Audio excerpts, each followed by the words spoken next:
Okay, good morning. Welcome, everyone. Welcome to the latest Monday morning masterclass in MoJo this time, MoJo for Android. I'm delighted to say that BBC Academy's Marc Settle is joining us for the course today. Good morning, Marc. How are you? I'm looking forward to this. Very well. If any of you have done a course with Marc before, you'll know they are wonderful sessions. He is an absolute MoJo enthusiast, expert, and guru, I'm going to say, Marc. Oh, don't, you'll make me blush. That but if you want to, it's fine. It's fine. So welcome, everyone. A few quick rules for today's session. I am recording this session. It will be popped onto YouTube later. Please keep your microphone muted all the way through. But if you do have questions, please ask them, but please ask them in the chat. And what I will do is I'll read them to Marc at relevant points in the session. And finally, there will be time for quick Q&A at the end too. I'm going to throw straight over to Marc. We are squeezing a whole lot into today's session. Please do stick with us. And over to you, Marc Settle. Hello, and I'm now frantically pressing buttons at my end to ensure that I can share my phone with technology. You can now see with a big slide about Android filming. So we're going to sort of run through, and it will be quite a run through to get through as much as we possibly can about what you can do with your smartphone. So I work for the Academy, as Dan says. There are a lot of resources on the Academy website. So if I don't cover stuff today, then go to the Academy website. Although to be honest with you, a lot of it is a lot more iPhone focused. A lot more people at the BBC do use an iPhone rather than an Android device, but a lot of the principles are very similar. So if you know how to film with a camera, then you can film with a phone. If you know how to record with an audio device, you can record audio on your phone. So it's not a whole new way of doing things. But what would be very interesting to know is what I'm working with today. So could you just quickly put into the chat what type of Android you yourself are using now? So not just a Samsung, but if it's a Samsung Galaxy, that'll be interesting. If you could say it's a Samsung Galaxy S9 Max or whatever, that'll be even more instructive. So I'll just give you 30 seconds or so. Hopefully it will be obvious to you what kind of device you're using. So just put into the chat what Android you're using, and that'll give me an idea of the range of things. Because one of the things about Android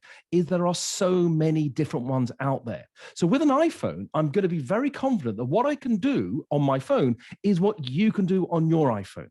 But on an Android, there may be things that your particular phone can do that I just don't know about because my Android is not the same as yours. So I don't have a Google Pixel 3a, but Piers, who's here, I do have a Galaxy S8. There are quite a few Galaxies. That's very helpful. I've never heard of a Samsung A31s, a OnePlus 3T, Peter. That's quite old, I think. So if you're getting a OnePlus 9 soon, that's fantastic. That's very, very new. So yes, there are going to be a lot of very different Androids that not everyone is going to have the same experience. I'm going to try to point up some of the differences, but for example, some of you are going to have a headphone socket. Some of you are going to have a removable battery. Some of you are going to have expandable memory. There's a lot less uniformity over what Androids can do. Equally, some of you may be on Android version 8, some of you on Android 9, some 10, maybe some of you on Android 11. So depending on the type of Android you've got, different things are going to work and different things are going to work differently. So I'm going to apologize in advance if I don't do exactly what your phone does, because I can't possibly be able to cover all of that. I hope you've all put your answers in the list now of what Android you have. But there are some things that do apply whichever Android you're using when you're out on a story. And so it's all about being prepared. It's preparation. That's really key. And the first one is going to be connectivity. Because if you're trying to send your content from wherever you are at a story back to your local newsroom or back to London, then you need a good signal, because a video file gets very large very quickly. And if you don't have a good signal, it can take a long time to send. So a few options: literally hold your phone up high, go into airplane mode, come out again. If your phone's on 4G, try 3G. The network still exists. You might find more of the 3G network to yourself. Different parts of your country might have a different network that works better in that part of the country. So carry different SIM cards. It might work better in one place than it works in another. There's a very clever app on Android called Open Signal. If you download that app, and it's free, a lot of the apps I'm going to be mentioning today are free, then it will show you what the signal looks like on a network before you go to the location. So you might think, oh, actually, it's not very good on that network. I'll get a different SIM card. But perhaps the best way to get fast speed is to ask a shop owner, a homeowner, or a business owner, can you use their Wi-Fi? If you use their Wi-Fi, then you get their hopefully fast speeds. And if you have to give them a few equivalent of dollars for half an hour, that's going to be much better for speed than it will be trying to use the very congested 3G or 4G network. The next thing is about battery. Filming on your phone drains your battery very, very quickly. So always be charging your phone. Don't waste your battery on the way to your story. Take a charger with you. Take a battery pack. Won't cost much to have an extra battery pack. Or take the cable with you so you can always be charging. Or minimize your battery drain. Without battery, your phone is going to be pretty useless. Then there's this one. 1 minute of video is roughly speaking about 100 megabytes. Again, it depends what you're filming and what the specifications are. But if you don't have much space on your phone, then you can run out very quickly. The story could be amazing, but if this message comes up, it's going to be a problem. With a camera, you just get a brand new memory card or an empty memory card, put it in, carry on filming. With a phone, you have to make sure you have space. So clear out old apps you don't use, or don't fill your phone up with too much stuff that could cause a problem if you try to use it when you need to use it. Now, as I said, some Androids do have a big advantage over iPhones. If your phone is perhaps one on the right or it's another model and you have an expandable memory, then maybe use that, and then you can record extra footage, extra material on that card rather than onto the phone itself. If you have the money, then you could buy a little device like this. It is expandable memory for an Android. It's got USB-C if your phone is USB-C. You can plug that into your phone and then transfer the content from your phone to the stick, and then it's got USB on the other end, and you can transfer it directly into your laptop as a way to transfer that way. One thing to mention while talking about size is a lot of Android devices have a limitation. When you're filming video on an Android, on many Androids, there is a maximum file size of 4 gigabytes. Now that could be 10, 15, maybe even 20 minutes. But if you're filming a long press conference, your particular Android might not be able to record it in one recording. It might stop and then you have to start again. It might stop and it might not start again.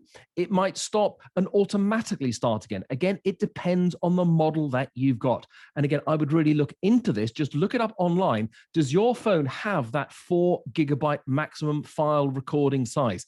Doesn't happen on iPhone, does happen on a lot of Androids. The last thing before you start any kind of filming, even taking photos with your phone, is look at the lens on the back and the front. How clean is it?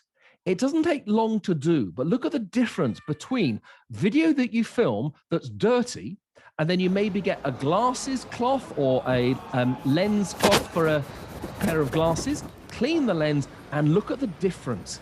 It's such a simple thing to do, but makes a massive difference to any video you film. So every time you go anywhere, clean your lens. Make sure you have lots of battery. Make sure you have lots of storage. Make sure you have lots of signal, because without those things, your storytelling, you might be able to do some, but it's not going to be of the quality that we're looking for the BBC.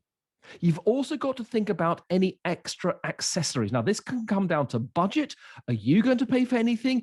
Is your bureau going to pay for anything? But there are a few things you ought to looking at getting that can make a massive difference. Now, Dougal Shaw, worth looking at online. Dougal does a lot of filming just with his phone. Yes, with an iPhone, but the principles are the same of what the extra kit is. He uses a light, something for stability, and something for extra sound. Now, how much you spend depends on the quality you're looking for, but those three can make a massive difference. Extra light, better stability, and better sound. We'll look at those in more detail a little bit later on. Mentioning Dougal, it gives me a chance to have a breath in and also drink some water. He's going to summarize the 3 things that he's found key to when he films on his smartphone. I've been filming exclusively on the iPhone for 2 years now. Here's some of the things that I've found. Number 1, everyone thinks, oh, you must struggle with memory space. But honestly, that's never been a problem. I have 3 projects on the go at any one time. The thing that can get me in trouble is battery power. So just try and judge how much you've got, and if you have to schedule into your day's shoot little kind of stops to recharge, then do that. Second thing is, don't just try and make the phone be the equal of your normal camera. Try and do all the extra things you can do with the phone. It's very small, so get it into small places and get surprising shots that way. It's very light, so you can hold it up on high and get aerial shots from above. The third thing is, the phone is a great way to break down barriers. A lot of the people I interview haven't done much media and they're quite nervous and shy before I film them.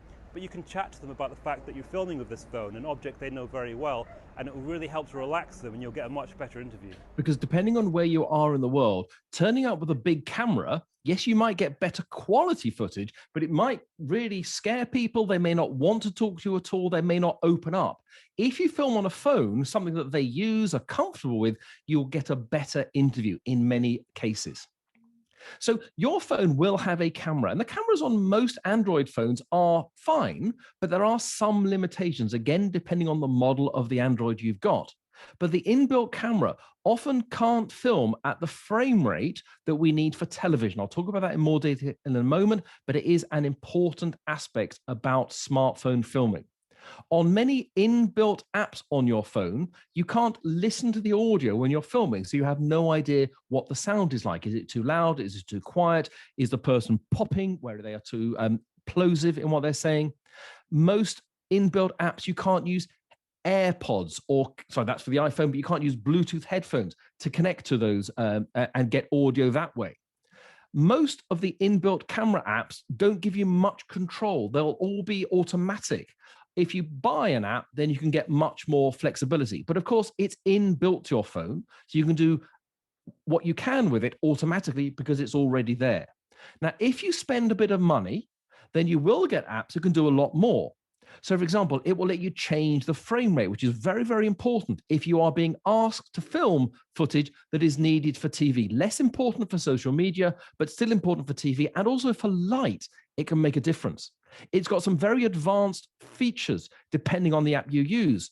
So you can move the light and the exposure and the focus setting. You can hear the audio. You can change what's called the bitrate to give you more information. Number 5, some of the very technical aspects of filming on a phone. And again, the more you spend, the more you'll get. I mentioned about the frame rate. Now, these are some Christmas lights here in London. Because of the electricity in the UK, most of the rest of the world, apart from North America, if you film on the default camera, you'll get flickering of light if it doesn't work with the frame rate you're filming at. Have a look at the difference here. So this is at 30 frames per second. As I said, 30 frames per Lots second. of flashing. Then this is at 60 frames per second. This is at 60 frames per second. Thank you, me. And the last shot is at 25. This is at 25 frames per second. And because the 25 I was filming at matches the electricity rate, you don't get that flickering. So depending on where you are in the world, what's called the PAL regions, if your video is needed for TV, then 25 or 50 frames per second is so much better. And depending on the lights you're filming under, you can avoid the flickering if you film at 25 or 50 frames per second. Now, again, some basics I'm going to talk through. Again, some of these will work on your camera, some of them won't work on your camera. If you buy an app like Filmic Pro, that is the most advanced camera app for Android, then you can do some amazing things. There is another very good Android camera app, which is free, not quite as good as Filmic Pro, called Open Camera. It should work on most Android cameras, most Android phones, and it's free and completely configurable. But clearly you need to think about how you film with your phone, the way round that you hold it. Now, unless you have been asked, maybe by Dan or maybe by your region, your area, specifically something just for Instagram TV, or just for Snapchat, I would always film landscape rather than portrait. If you film in portrait, it will only really be good for portrait platforms. If you film landscape 16:9 horizontally, then it can be recut. It could be made square. It could be made vertical. And then it works on more platforms. So if you can, always remember and always film landscape. Your phone is ultimately a phone. If you get a phone call or a WhatsApp call or a Skype call coming to you when you're filming, the chances are it will stop the recording. Or if you tap to open, for example, WhatsApp, it will stop the recording. So put your phone into airplane mode or do not disturb mode, because then that stops things coming to you. Otherwise, if you're filming something and you get interrupted, you may not get the chance to do it again, and that could be a real problem. Clearly, if you get a phone call, it goes to your answer phone, and then you can pick it up later on. Otherwise, it can be really problematic. When it comes to sending, you need a connection.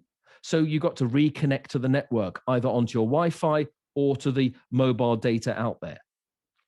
So I'm now going to attempt to do something which I've got to check that it can work. I'm now going to swap to my Android phone. So I'm going to stop the share on this screen here. No, I'm not going to do this bit first. We're talking about keeping the phone steady. So if it's just you, you've got to keep the phone steady as you possibly can. So rather than just holding the phone like that, which is not going to give you much stability, maybe use two hands and then bring your phone in close to your body and really give it a good solid grip. If there is something to lean against, then lean on that. If there's something to lean on, then lean on that. If you're filming yourself, put your phone, if you imagine there's a wall here, put your phone against the wall like that, push it against the wall, and then that will keep it nice and steady. So use the world around you to get more stability if you possibly can. If you've got some books like that, you can lean your phone against a book, step away from it, and do your piece to camera. One of the best ways of getting better stability is using a bottle of water and some hairbands. And again, here's a video that I've made that will show this. Give me a chance to breathe and have a glass of water.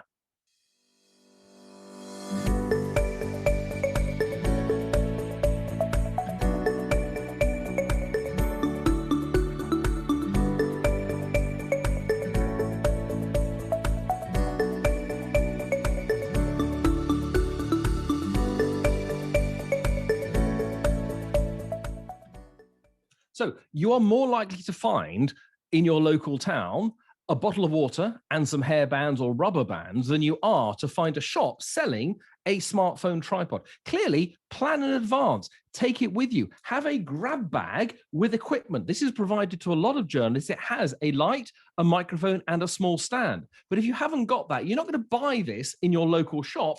You will find a bottle of water, couple of hairbands, and then that can give you a lot of stability at short notice without costing you a huge amount of money.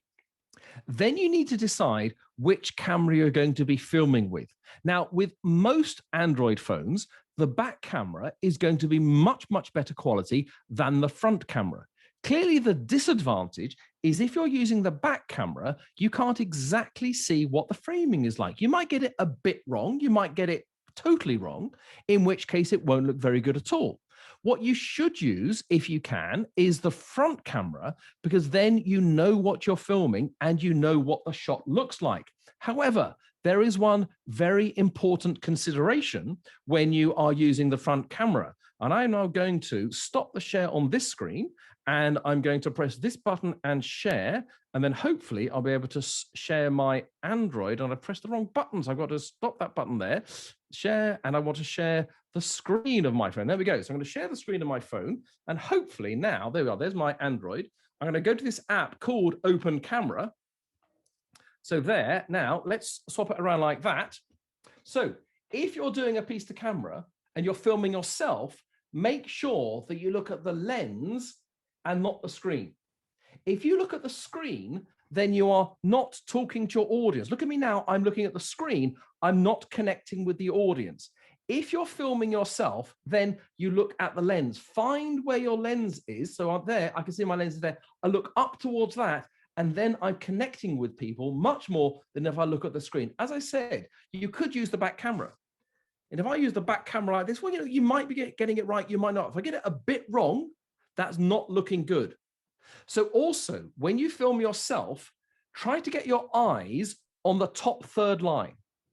You can put the grid onto your phone. Have a look in your settings menu to find that grid. If you put your eyes too low, there'll be too much headroom. If you have your eyes too high, well, you're chopping off the top of your head. Try and get your eyes on that top third line and make sure that you look at the lens rather than the screen. So with most of your phones, you will be able to adjust a lot of the automatic settings that the phone will decide for you, because most phones are very good, but you can take control. And that's the difference between someone who is a professional and someone who is an amateur, using the controls to do things that you want rather than what the phone decides for you.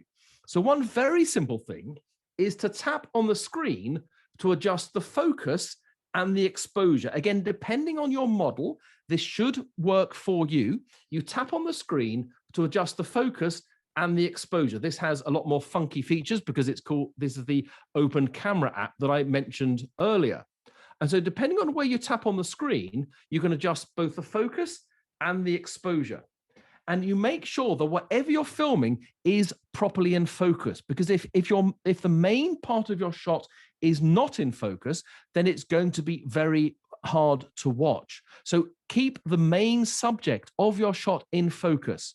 We'll talk about taking different shots later on. Just going to come out of this share. We're going to do by pressing that button, stopping the share, and then go back to sharing the screen here, and back to the iPhone, and back to there, and showing the screen. So there are things you can do with, has that come through? It's come through now, there we go. So with the camera, there are many things to do, but obviously the visual's only one half of filming on a phone. Another very important part is the audio you get when you film with your phone.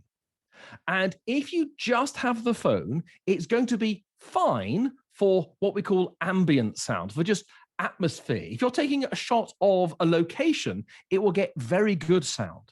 But if you're filming a person, it can struggle. Hear the difference now when this is just using the phone on its own.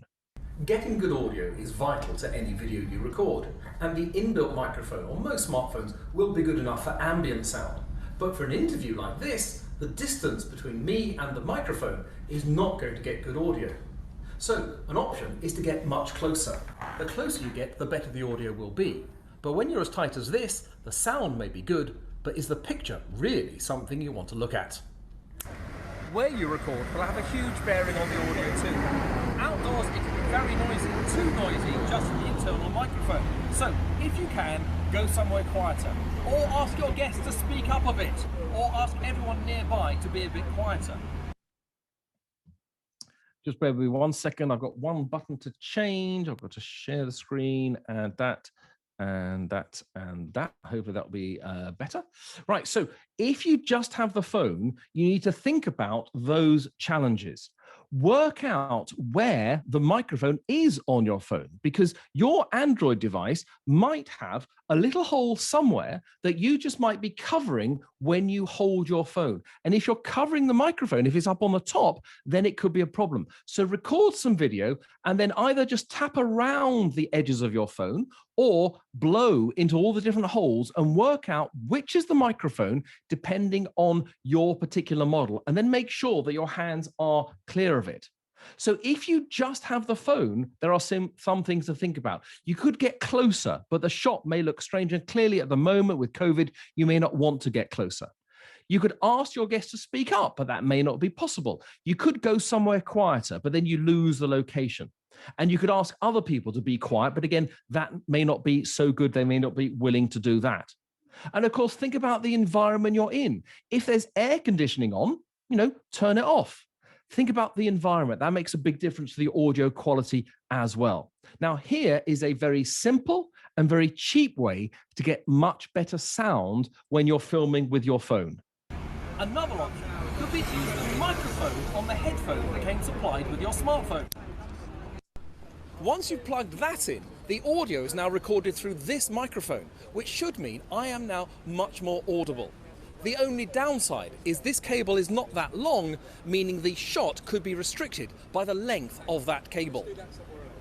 One phrase to remember about any kind of filming with a phone is your creativity is limited by the length of the wire you've got. So if you've only got the headphones that came with your phone and it's got quite a short wire, then that's as far as you can get from someone in good quality. But this actually is a very good microphone. So if you still have the headphones and it has a microphone on it, then you could use that. Now, it's not as good as a proper professional microphone for a phone, but it's a lot cheaper. And it might be something that you want to use because you happen to have it on you. You can connect other microphones. Now, if you still have a headphone socket, lucky you. Not all Androids have, almost no iPhones these days have.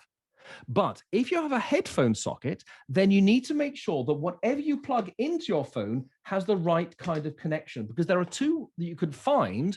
The wrong one won't work. It should not have 2 lines like that.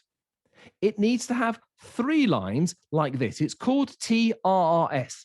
And if you get a microphone like that, like this, which has got a microphone at the end and the jack at the other end like this, and that has 3 lines, that will plug straight into your phone and you'll get good sound. If you plug in one with only 2 lines, then the sound will not be recorded through the microphone. It will still be on your phone. You can buy an adapter cable like this, which will change it from 2 to 3. So it works perfectly in your headphone socket. If you don't have a headphone socket, then hopefully your Android manufacturer supplied you with a similar adapter cable to this. So it would be from TRRS to USB-C. You then plug this into the bottom of your phone, the microphone goes into there, and then you can use a normal TRRS microphone and get very good audio. So you can get good sound on an Android if you use an extension or an alternative microphone. There are a number of Android-specific microphones out there. If you go onto Amazon or your local site that's similar to that, you might find many out there that even these days have a direct USB-C, which means you can then plug it straight into your phone, no adapter cable needed. Some of them, like the one in the top right-hand corner, have a headphone socket so you can hear the audio at the same time as it's being recorded. How much you spend will often determine the quality of the microphone you get, but it's a really important consideration. If you just film with the Android on its own, particularly people, unless you're close to them, you're not going to get good sound. If it's a noisy environment and you're filming a person, you're not going to get good sound. Think about investing if you can, or ask your bureau manager to get you a microphone, because that is going to be the one thing that will make a very big difference, a really significant difference to your filming, even though people think, well, sound doesn't matter. Sound is a really important part of any kind of filming. Equally, look at getting something like this. This is a little shade for your phone. Now, again, depending on where you are in the world, I'm not saying it's never sunny in London, but probably not as often as in Lagos. What you can do with this kind of device is hide your phone inside it like that, and then you can still see the screen even when there's very bright sunlight. So a little shade like that, or even just use a piece of cardboard, trying to give you advantages that don't cost a lot of money. So a bottle of water, a piece of cardboard, and your headphones, you've then got good stability, better sound, and you can see your screen so much better as well. Mark, Again, after the session, shall we send out a little list of all the things you've shown today? We'll say where we've got them. And Oh, I've got a whole resource, so I can send them separately. Perfect. So again, something else you might consider buying would be a lens. Now, again, you might think, well, isn't a lens going to be expensive? Well, it might only be $10, $15. Obviously, the quality then might be brilliant, but think of what advantages it could give you. If you zoom with your phone, the quality is diminished. It gets a lot less. So try to avoid zooming with your phone. If your phone has 2 or 3 lenses, then use that lens to get nearer rather than having to physically get nearer to someone, which of course we're all trying to avoid at the moment. If you have an external lens, then you can get closer without having to physically get nearer, and you can add that on top of your normal lens. So this is me with a phone on a tripod. So the free app, I'll come back to the question in a moment, Almaz. So my phone was on a tripod at a distance from me. This is just a normal lens.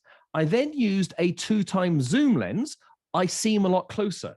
I then put the extra lens on top, and I was now this close. The phone physically was still quite far from me, but I seemed a lot nearer.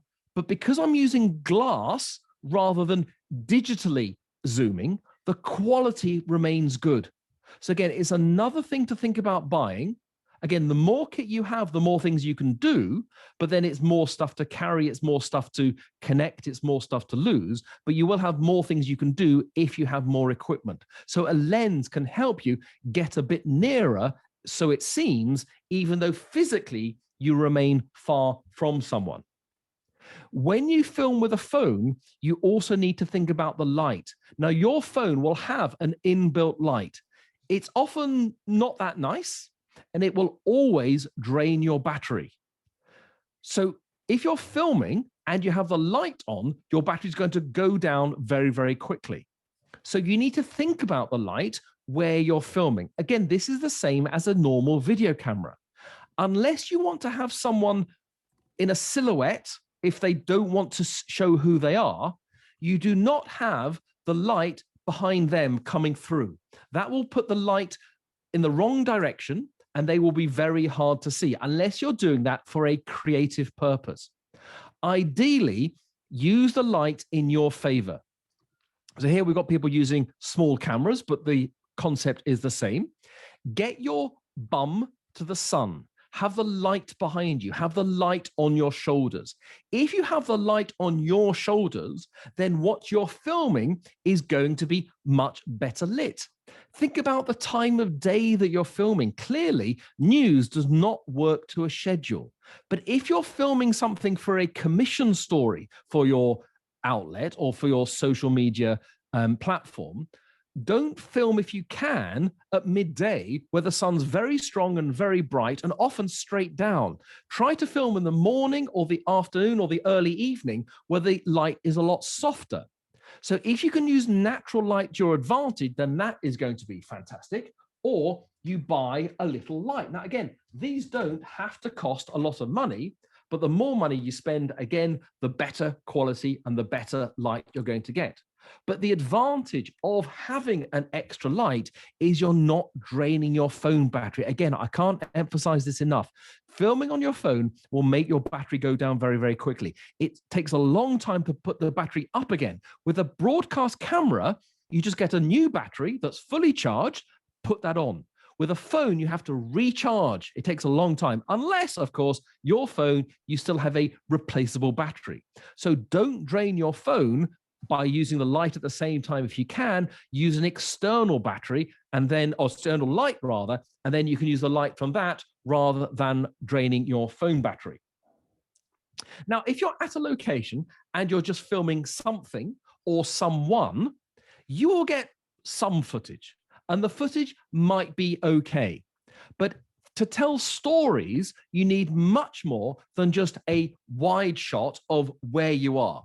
And bear in mind also that if you're filming footage that will mostly be viewed on a phone, then a big wide shot is not going to work very well because people really aren't going to see what it is. So what you need to get is a range of shots. You need a minimum of 3 shots of the thing that people are seeing or the person that the people are seeing doing something. And ideally, you need a wide shot to show an overview of them or the location, a mid shot that shows the person, introduces them to the people watching, and then a close-up that shows detail of what they are doing or how they feel about what they are doing by showing a shot of their face. Now, there are many other shots you can get as well, things like an over-the-shoulder for their point of view, or some kind of imaginative shot using reflections or shooting through some trees so something isn't in focus. You can be very creative, but you need 3 building block shots, and then you can build on from that. And when you film a shot, keep your phone steady and count to 10 in your head. Don't count out loud because you don't want that on the recording, but count in your head to 10 and then stop and then move to your next shot. If you only film for maybe 3 or 4 seconds, the first second might be a bit wobbly, the last second might be a bit wobbly, and in the middle, you'll only have maybe 1.5 or 2 seconds. And that is not going to be enough to help the edit or the editor later on. So breathe and count to 10. I wish I had time to breathe, but not in a short session like this. So I'm going to play you a short video that's only 45 seconds long, and you'll see in this a number of different shots, and then I'll take some screen grabs, and you'll see the shots again in a moment. It's take one if you need one, leave one if you have one. Pretty simple. We've all got our old winter jackets that, you know, Christmas jackets from last year, 2 years ago, that we might have wore for about a month, 2 months, and then put in the drawer and never even looked at again. These are jackets that are almost like brand new, that could potentially be the reason that someone makes it through one of the coldest nights of the year. Like we've seen before, people are dying on the streets due to the cold, and they don't have a shelter, or they don't have the correct outside gear for this weather. I mean, what's the matter with it? What's the matter with hanging a jacket on a bridge so someone can get it?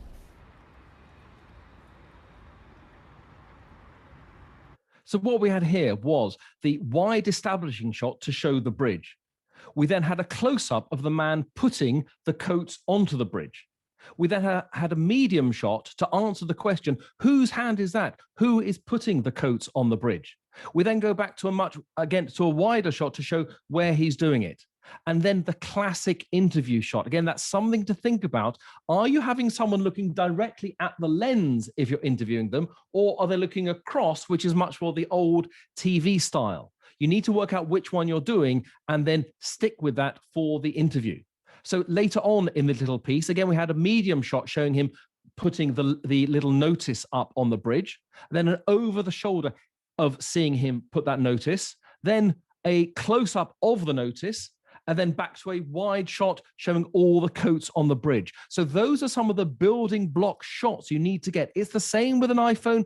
It's the same with a broadcast camera, whether it's for social media, whether it's for TV. If all you provide, Dan or your local editor, is a big wide shot of what's happening on in your location, or you move around a lot, that's not going to be much use. You've got to be much more disciplined, much more methodical about taking lots of individual shots. I'm going to breathe. Dan's going to ask a question or two. Thank you, Mark, so far. It's been absolutely brilliant. And thank you for the questions that have been sent in. First of all, Almaz asks, can you write the name of the free app, please, that you mentioned earlier? Yes, I put it in the chat. So the free app is called Open Camera.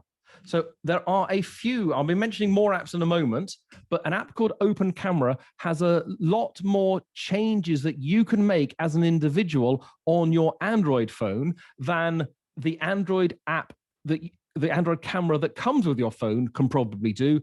You could get an app like Filmic Pro, but that's going to be 15, maybe $20 US, and there's no guarantee it will work on your Android phone, particularly the older it is, whereas Open Camera has been around for a long time and does work on almost every Android device.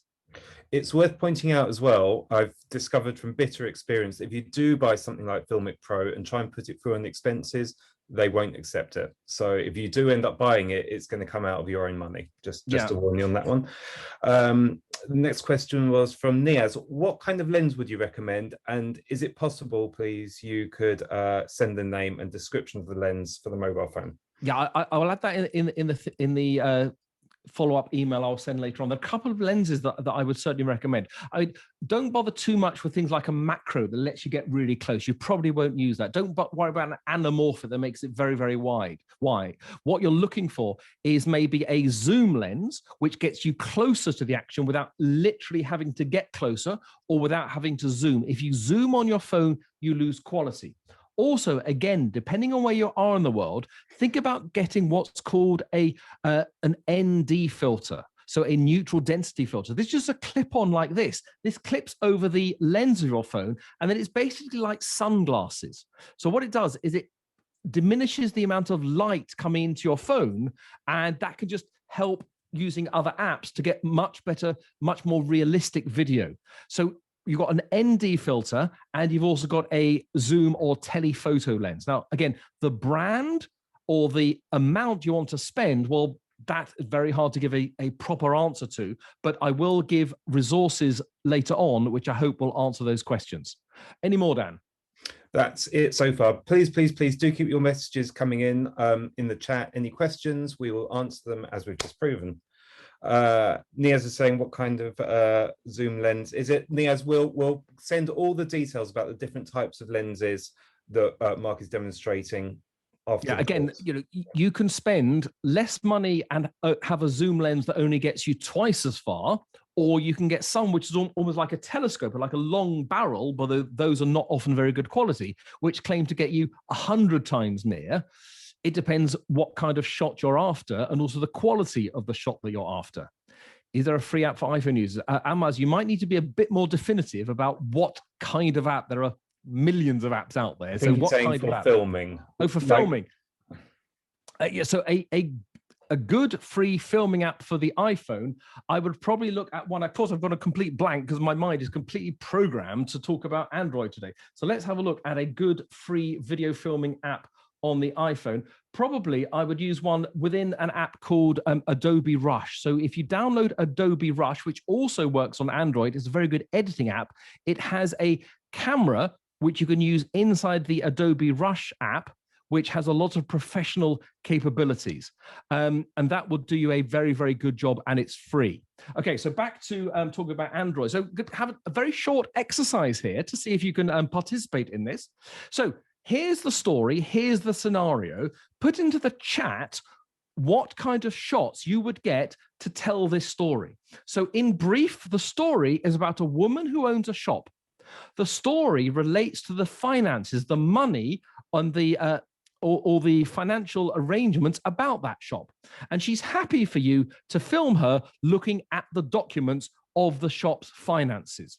So just give you 30 seconds. Can you put into the chat what kind of shots you would get that would help tell that story?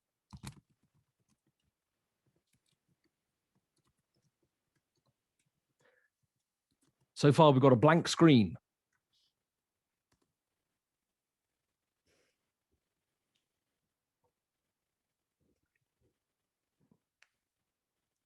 Hi, Andy.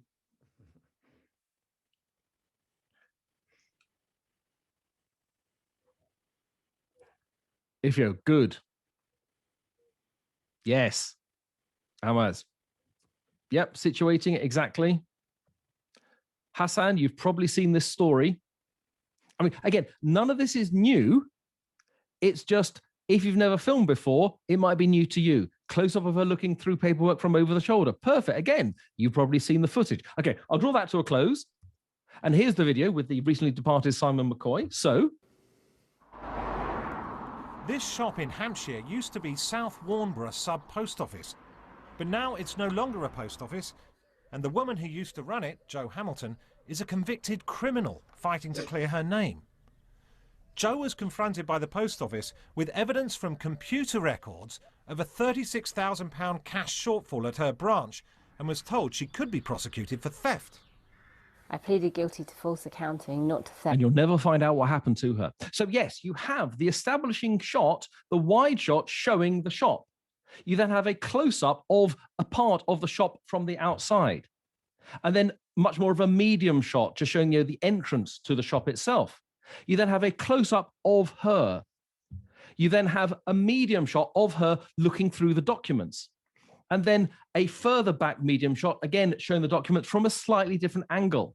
Then a close-up of the documents. Then an over-the-shoulder of her looking at the documents. And then one of those interesting shots which faded the focus and changed the focus from the foreground to the background and then to the interview. So you've got a lot of the correct answers there. Now, it might seem a bit of a cliche to have all those elements, but it's a cliche because it works. If you don't have those shots with your phone, each time redoing the focus, redoing the exposure, the light, thinking about the sound, thinking about the stability, keeping the shot steady. If you don't have those basic building blocks, then anything you film is going to be much harder to edit, which will make it a much worse piece for TV or for online.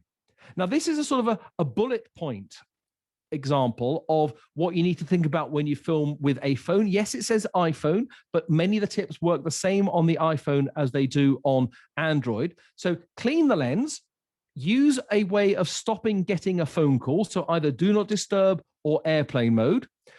For the iPhone, the BBC has developed a specific app called PNG, which works what we need it to do. Holding it landscape, put the light behind you. Think about the microphone. Where is the microphone on your phone? Keep your hands clear of it, or get closer to someone if you want to get good audio, or use a microphone. Think about the framing. Are they looking straight at the lens, or are they looking across the phone as you would often see on TV? Don't zoom with the phone itself. If you zoom digitally, you lose picture quality. Zoom with your feet or use an external lens. Start recording. Do the focus and exposure, 10 seconds of each shot. Don't move around too much. Don't do a sudden whip like that. It really won't work on a phone very well at all. Get a minimum of wides, mediums, and close-ups. Then redo the focus and exposure after each shot, and then take the next shot. But don't forget, at the end of your filming, take your phone out of airplane mode and take your phone off Do Not Disturb. Otherwise, you won't get any phone calls, which might be a problem for you if suddenly your bureau is ringing to say, well, what's going on with this story? Now, transferring your footage from your device to a laptop or Mac, well, it depends what kind of computer you're working with. But there are a couple of apps, one called Send Anywhere, another one called PhotoSync, and they will transfer from your Android to a Mac or laptop, or you just connect it via a cable, and then you can browse directly from your phone directly into your laptop. If you're sending from your phone straight to your bureau and you're on location, or you're sending to London, please don't use WhatsApp. WhatsApp does have an amazing ability that almost everyone has it. It's a good way to get footage from someone else. But if you're sending your own footage back to your newsroom or back to London, if you use WhatsApp, it really squishes it. It makes it much, much smaller. It makes it much worse quality. Now, it might look okay on a phone screen, but if you put it on a bigger screen, like a computer monitor or a big TV screen, WhatsApp has compressed that video and it will look very, very poor quality indeed. So better options are things like Dropbox or WeTransfer. Now, that will take longer to send, but the quality will be much, much better. So try to avoid WhatsApp unless you have absolutely no alternative. Now, as I say, it's great for communicating with colleagues. It's great for working out deployments and story coverage. But to actually send content via WhatsApp, it really makes it look very, very poor. Now, you can also use your phone to record TV track. There's a very good app for doing this, which is called Voice Record Pro. And if you're using that, then the quality is going to be probably better than if you're using your inbuilt audio recorder on your phone. Again, check where the microphone is, because the microphone for audio may be in a different place from the microphone for video. So find out where it is and make sure you don't cover your hands. Don't talk directly into the microphone, because that's when you're going to start popping. And also, again, think about your location. Try, if you can, to make your area slightly deader. So use towels or blankets or cushions or carpets so the audio is kept rather than reflected. If you record audio in a kitchen or a bathroom, then you'll get a lot of echo. If you record it in a room with curtains and carpets and cushions, so three things, curtains, carpets, cushions, then that is going to deaden the sound. It'll sound much, much more professional. So Android apps and gadgets. Now, rather than me simply listing what I have been advised about, I would suggest you go to a blog which is called www.smartfilming.blog. He's a good friend of mine. He is an Android trainer, and he has listed on his blog some amazing apps for content creation with an Android device. Now, on the right-hand side, he explains which device it works on, how much it costs, and then on the left-hand side, what the app does. I'm going to swap back to my Android to show you a few of them because some of them are very, very impressive. So if I stop sharing here, and then has this crashed out of Zoom? Have I lost Zoom on my phone? That's going to be a bit of a pain. Zoom, no, I haven't. I'm still on. Okay, so that's good. So then tap there, and no, Dan, can you see my my Android phone? It is still connected? Okay, let's do Zoom. There we go. And close. I've got to press this button and screen.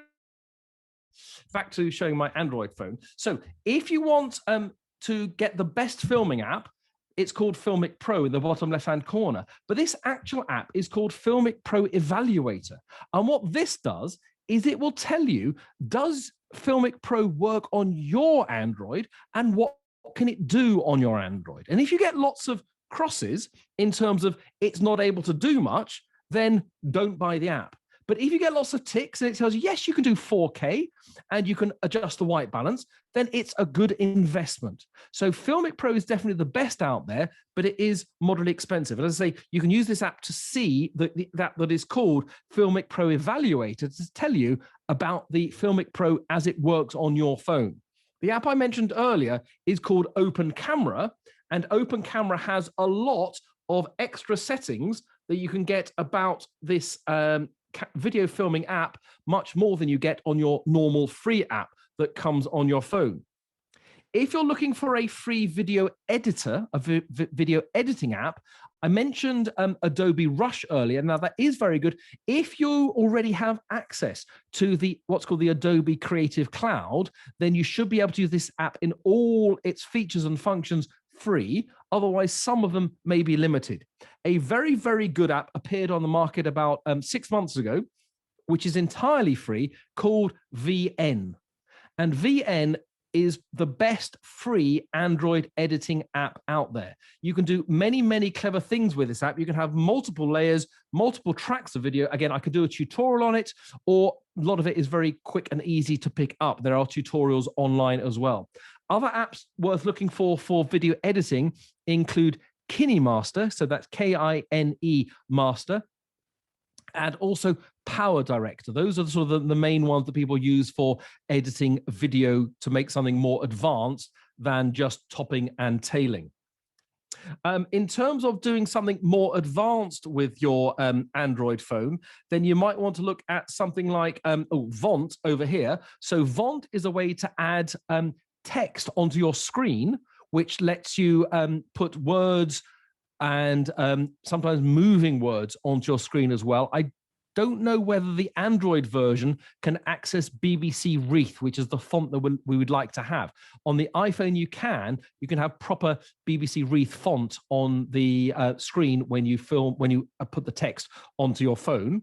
You can also have another very similar app, which is called Fonto, the one on the right-hand side in red, and that does photos rather than video. If you're looking for a free photo editing app, in the top left-hand corner, Snapseed. Snapseed is owned by Google. Google Photos itself is a very good way of editing photos, but Snapseed has a few more tricks and whistles as well. Also, if you're looking to subtitle a video automatically, again, whether it works perfectly in your language, I don't know, but there's one here called AutoCap. So if I just select this video here, what it's done is it's taken my speech, what I was saying, and it has automatically put subtitles onto that video. Now, one of the things you need to bear in mind is, will those subtitles match guidelines in terms of what your bureau wants you to have, what Dan wants you to have, or what the BBC more generally wants to have? One of the things about Android is it's a lot harder to get different fonts into third-party apps. Now, there may be a workaround, but as I flagged at the beginning, much more on the iPhone side. I'm not 100% certain how that would happen. Oh, Video Shop. Video Shop is another good video editing app on Android. Other clever ones, MoJo is an automatic photo montage app. So you can bring photos in and it will turn them into an automatic slideshow, which is very clever. Equally, Pick, Play, Post, a very similar concept with that. And IMG Play, the one in yellow towards the top left-hand corner, not BBC Sport, but IMG Play. It lets you turn photos into GIFs. It lets you turn videos into GIFs. It's a very good app for that kind of thing. But as I say, beyond those, any on here? Again, if you've got, Spark Post, if you want to, again, add text onto a photo, I don't think it's onto a video on Android, text onto a photo, very good app for doing that kind of thing is called Spark Post. It's, again, another app made by Adobe. Mark, I'm just going to have to stop you for 1 second. Yes. And just, if I don't say this, then my bosses will kill me. It is always advised to use the BBC templates when doing any text on video.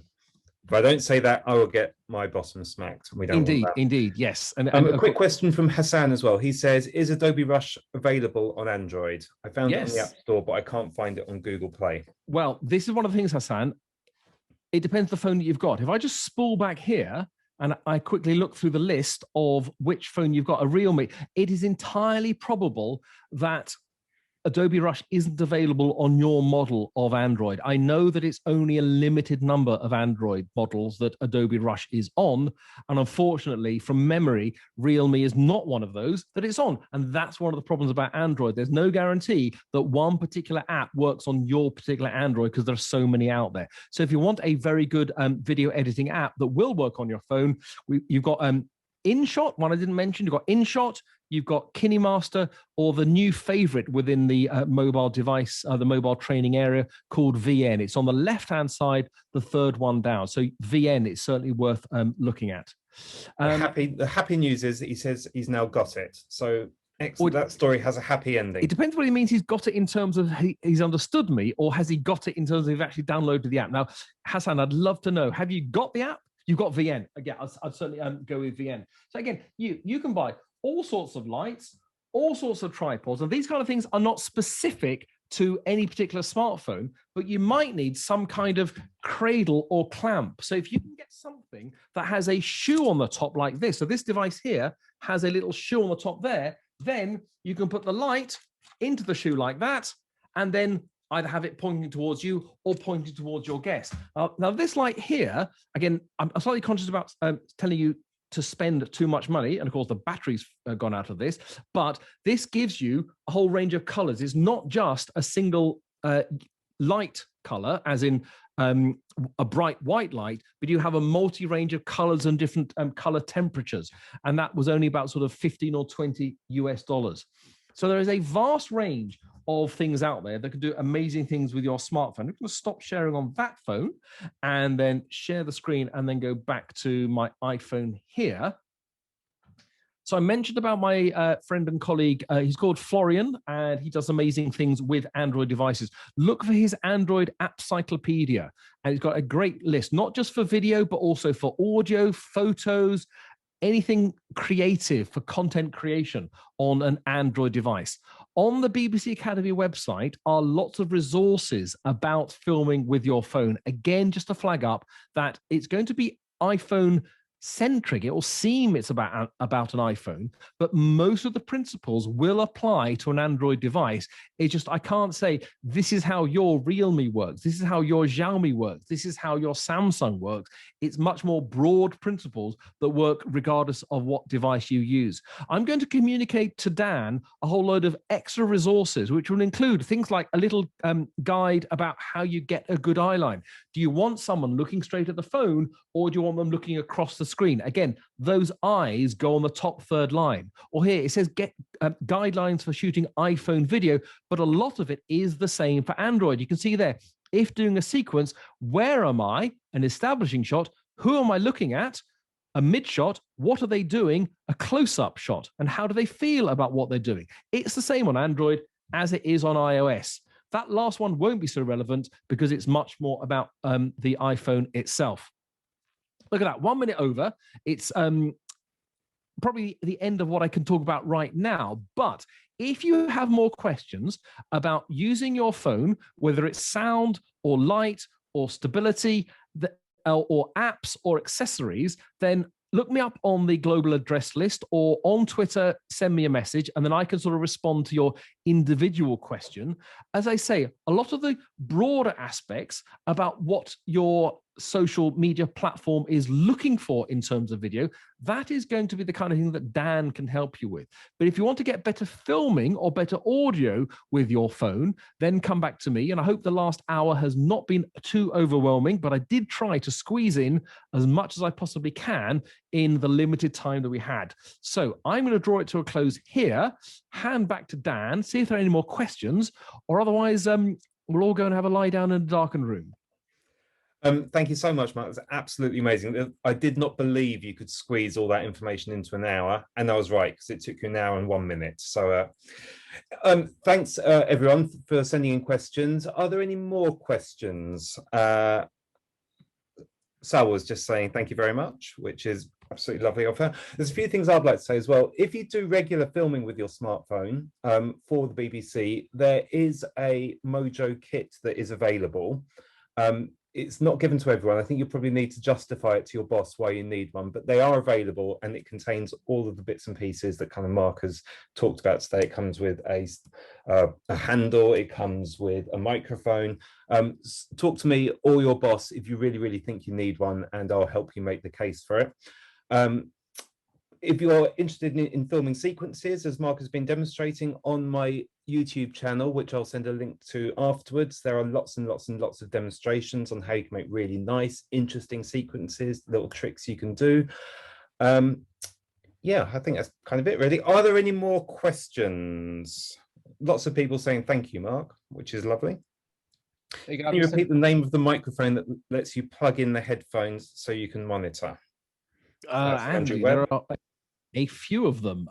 So for example, you can get, one device I didn't even show. I mean, so for example, so I know it's all more money, but this little device here, this is called the SC6. So it's made by a company called Rode, the SC6. It has 2 ports there for a microphone. So one for your guest and one for you, and then a headphone slot. So you could then listen to the audio. This would then either plug in directly to the headphone slot of your device or via the white cable adapter, and then that goes into your phone. So you don't need to buy a special microphone. You just buy this little adapter, and then that adapter plugs into your phone, the microphone plugs into here, and your headphones go into that. There are lots of microphones you can buy that will let you actually plug headphones directly into those, but that unit is about £10 and is not going to break the balance of your bank compared to a specific microphone.